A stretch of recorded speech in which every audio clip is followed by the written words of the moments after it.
Hey Fright fans, Scott from Fright Props here, and today we're going to show you how to install our Head Lift Servo Kit. This is a plastic skeleton head from one of the pose and stay style skeletons that you can get at a store like Home Depot. That's where this one comes from. But the ones from Spirit or any of the other big box retailers will work, and they're all pretty similar.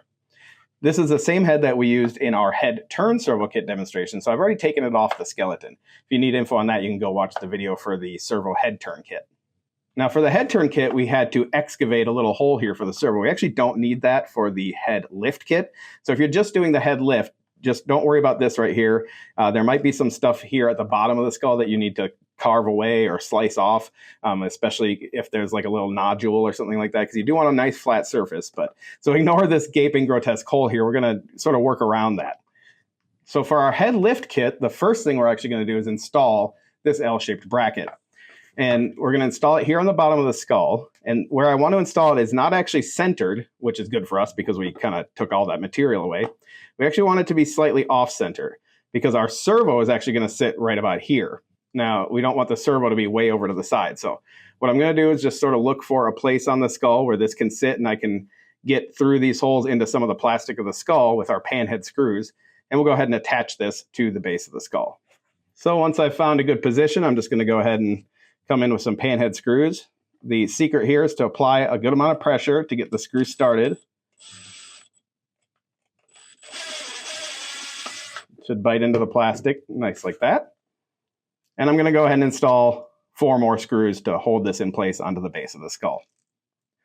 I also want to make sure that it stays somewhat level. So when I put additional screws in, I'm going to try to make sure those bite down and hold it level so that it's not at an angle like that.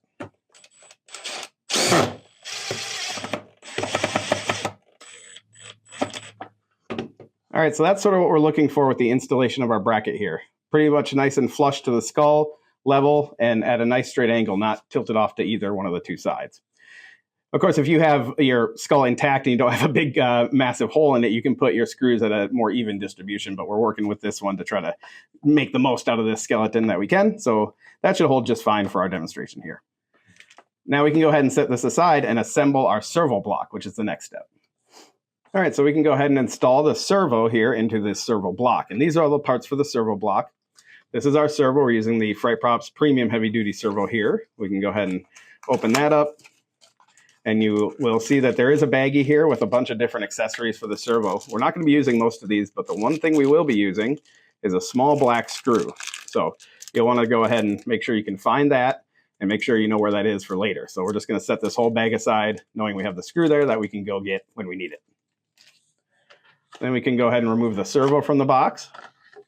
So we're going to pass the servo cable through the center of the mounting piece here, and then just attach it like that. So we're going to line it up, and we're going to install some of these bolts here into these 4 holes that line up with the 4 threaded holes in the ServoBlock mounting bracket there. These are the bolts that you're going to want to put these little washers on. So when you're doing this, you can just go ahead and put a washer on each one of these. And then it's a good idea not to fully tighten these. You're just going to want to get them started. And I'm using a 3mm hex wrench here to go ahead and help me do that. I'm just going to get them threaded in a couple of turns so that this is still a little bit loose, giving me play to help me line up. Because this might be one of the trickiest parts of this whole thing, is just getting these holes to line up with the mounting holes in this ServoBlock bracket. It can be a little bit of a pain, but if you leave yourself some wiggle room, it'll make life a lot easier. There you go.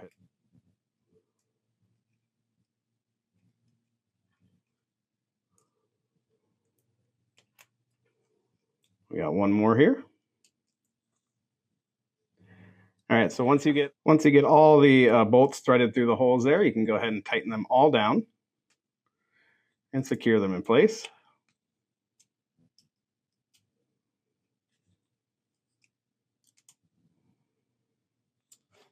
All right, so the next step is going to be to install these side brackets here.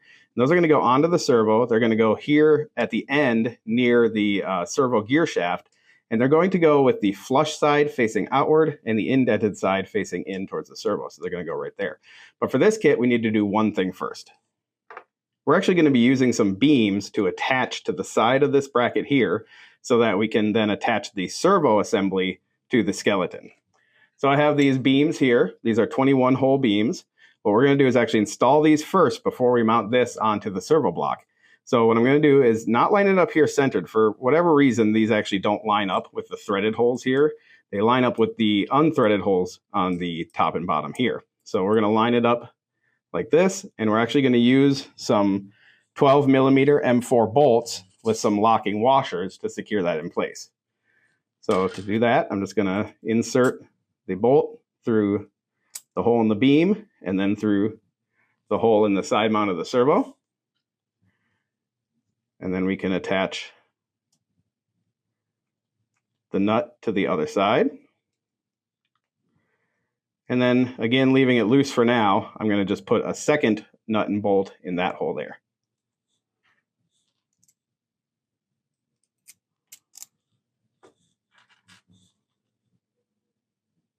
Again, flip it over, put the nut on here, hand tighten.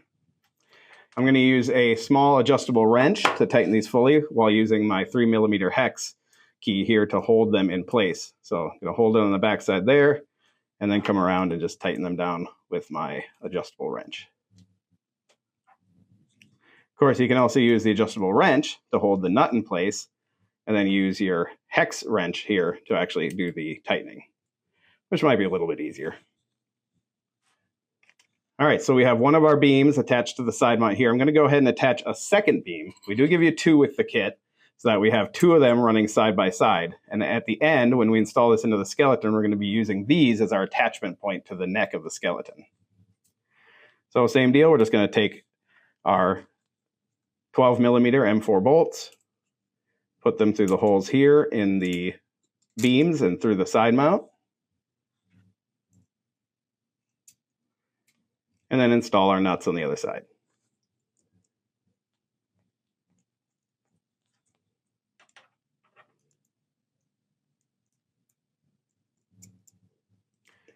Go ahead and use our adjustable wrench to grab that nut and then use our hex wrench to tighten. We'll do the same with the last remaining nut. All right, so you should end up with something looking sort of like that.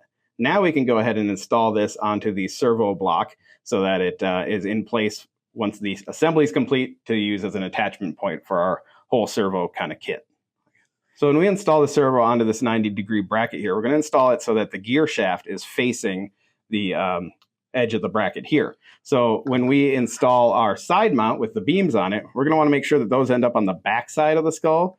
So we're going to be installing them here on the servo's left side, our right. So the first thing we're going to do is just take that, get it in the right position. You'll see that there are threaded holes here on the side mount. And we're just going to use some of the included bolts here with the ServoBlock to go ahead and connect those. And we're not going to fully tighten these at this point. We're just going to thread them in by hand, get them connected but not fully tightened. I want to leave play in here because we're going to be inserting a hub shaft onto the servo gear here, and we want to make sure we have a little bit of wiggle in all the parts to get that in place before we tighten everything down. We can go ahead and take the other side bracket here and make sure again that the flush side is facing outward, the indented side is facing in. And we're going to just put that right here. Again, we're just going to get these started. We're not going to tighten them fully all the way down. Once the 2 sides are in place, we can go ahead and install the top here. And this one also has a sort of side that sticks out and a side that's flush. The flush side will go down towards the servo gear, and it just sits right on top of these 4 threaded points like this, and you just use bolts to secure that in place. Once again, we're not going to fully tighten these. We're just going to get them started and leave play in the whole assembly so that we can fit that servo hub shaft onto the gear spindle of the servo itself.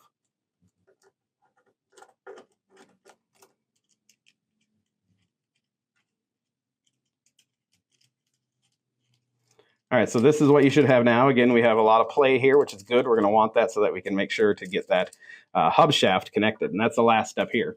So this is the hub shaft for the servo, and that's just going to go through the center hole here, and it's going to line up with the actual gears of the servo. And because we have play, we'll be able to wiggle around and get it to seat down just like that. We can go ahead and retrieve that black screw now from earlier. And this is actually going to go inside the servo hub shaft here to screw it to the servo itself. So I found the best way to do that is to use a screwdriver that's long enough and small enough. Go ahead and just put the screw on the tip of the screwdriver, and then use the screwdriver to put it down into the servo hub shaft. It might take a little bit of doing, but eventually you'll get the screwdriver to bite into the screw, and you can turn it until the screw is nice and tight, holding the hub shaft onto the servo. Once that's done, we can go ahead and tighten all the bolts that we've left loose up until this point. So we'll just work our way around the entire servo block and tighten them up. And the reason we're using a servo block is because not only does it provide all these cool mounting and attachment points, it also helps reduce load on the actual servo gear shaft, which is going to make it last longer and let it do more work, basically, in our application.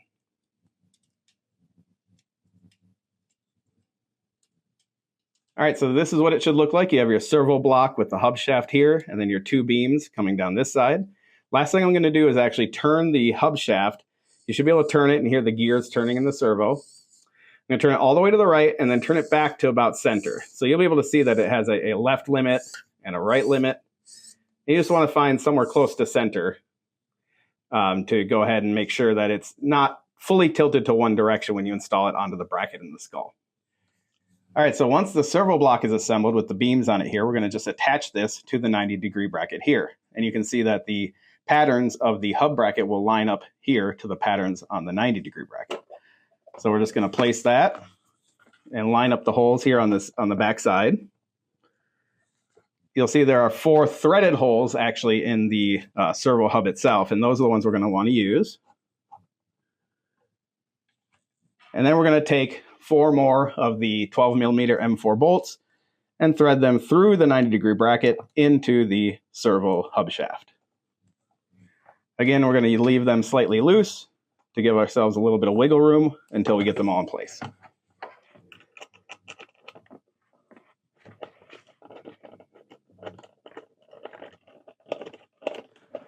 Once those are started, we can go ahead and tighten them all the way down with our 3mm hex wrench.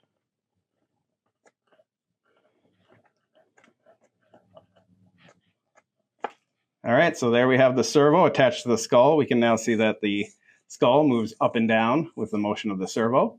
And we can go ahead and attach this to the skeleton body. All right, so here's the skeleton body from earlier, and we still have a little bit of the actual spine here attached, and we're going to remove that. Last time we didn't remove it all the way because we were doing the head turn. We wanted a little bit of the neck bone, but in this case, we want our servo assembly here to fit all the way down here, right above the shoulders of the skeleton. So I'm going to go ahead and remove the rest of this so that I can snug it up here and attach this to the back of the skeleton. To do that, in this case, I can actually just remove these screws.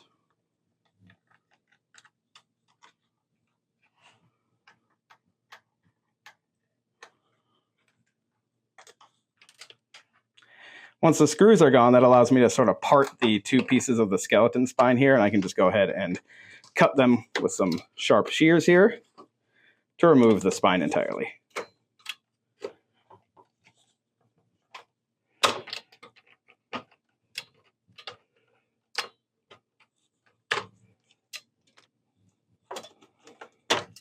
And I can come in with some snips and clean it up. All right, and that should work just fine. Again, your skeleton might be slightly different, but basically you're just looking for a nice level spot here above the actual backbone to mount the skull. So once we have that cleared away, we can go ahead and position our skull with the servo attachment right there. And we're just going to use our panhead screws to attach it here along the actual backbone.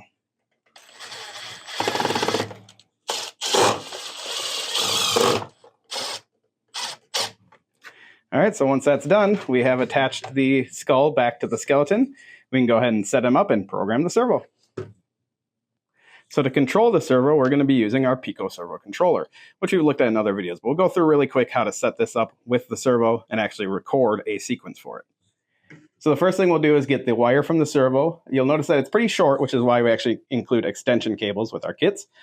And we're just going to line it up with the black to the, in this case, it's brown and red and yellow, making sure the color of the wires lines up so that like color matches like. Go ahead and insert that fully. Then we can plug this into the PicoServo itself. Here are your 4 servo outputs on the PicoServo. And there's a little chart here showing you how the wires should be lined up for those outputs. So black on the top. Just want to make sure that you line up the connector here with the pins inside there. Press it on so that's nice and snug. And there you go. So the first thing we're going to want to do is set up the PicoServo and then set the parameters of the servo that we have mounted to the skull. So to do that, we're going to hold down the button, plug in our power supply. This is a 6-volt power supply. When the LED flashes green, we can let go. And now we're in our settings mode. So the first setting here is the actual input mode. There are 2 trigger inputs on the PicoServo here, and you have some variety of choices that you can use for how they're set up. We're going to use the default option, which is option number 1. So if you look here, the green light is flashing once and then pausing. If you use the dial here, it'll start flashing different numbers of times. So there it's doing 3, here it's doing 4, and I think the last one is 5. Yep. So basically what you want to do is to set it to default, just go all the way to the left. You'll see it blink once and then pause. And then you can tap the button on the top to select that. The next option is your servo select. So now if you'll see, if I move the dial, it's going to start moving through the 4 LEDs at the top here. So this is for servo 1, that's 2, that's 3, and that's 4. So we're going to go to servo 1 here and hit select. You'll notice now that this LED is blinking twice. That means that we are in the output mode selection. So you have 1, 2, 3 options for your output mode. The first one's the most commonly used. It's a regular output mode. It just allows the servo to sleep when it's not moving, which is a good idea for the longevity of the servo. The other one is a mode that says the servo should not sleep. And the last one is an on-off toggle mode if you wanted to use something like a 6-volt LED. So we're just going to go to 1, select that, and hit select. Now, you'll notice the servo moved there. We're actually now in the limit section of the servo. So what we're going to do first is set the up limit, essentially, in this case. So what we're going to do is we're going to move the skull to the farthest back position that we want it to go. And you can choose these. So for now, I'm going to just choose right about there, and then I'm going to hit the button. And now we're going to choose the other limit of the servo. So the down limit for this example. So I'm going to put it right about there and set that. Now this last option is your acceleration. You'll notice that the PicoServo is going to start moving the servo between the 2 limits that we set back and forth. If we go all the way up, it will do that very quickly. So that's what you want to do if you want super fast servo motion. In this case, we want something a little slower. So I'm going to kind of move the dial towards the middle here. And I think that should do just fine. So once you see a speed that you like, and this is the maximum speed of the servo, even if you set it all the way up, you can still move the servo slowly, but because I don't really ever want this servo to go super fast, in this case, I'm just going to set it here, hit the button to select that.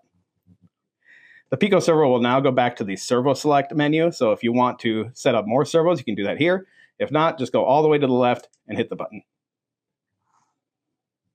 You'll now see that I actually have control over the servo, but it will never pass the limits we set, and it will only go as fast as that maximum acceleration that we set earlier. So let's go ahead and program an animation. We're going to start with the servo in a somewhat neutral position. To record an animation, I'm just going to hold down the record button until the LED starts flashing red, let go, program my animation, and then tap the record button again to save.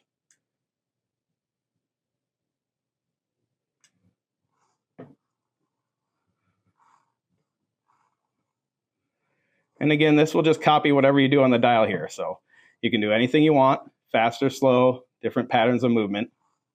And when you're happy with what you like, you can just tap record again to save. So now that sequence is actually stored in the PicoServo. When I hit play, it's going to play it back for us.